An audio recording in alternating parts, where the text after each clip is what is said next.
రమేష్ నా కేబుల్ యువతలు వేసుకో.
ఎస్ఆర్సీపీ పిలుపు మేరకు యువజన విభాగం మొత్తం రోడ్లపైన ఉంది.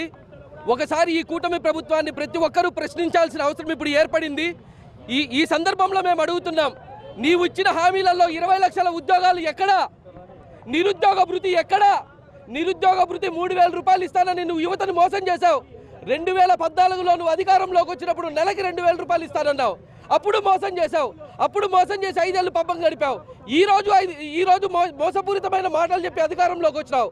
నువ్వు చంద్రబాబు నాయుడు గారు, పవన్ కళ్యాణ్ గారు, నారా లోకేష్ గారు, మీరు మీ సంపద పైన పెట్టిన దృష్టి రాష్ట్ర అభివృద్ధి పైన పెడితే బాగుంటుందని యువజన విభాగం తరపున నేను ప్రత్యక్షంగా కోరుకుంటున్నాను.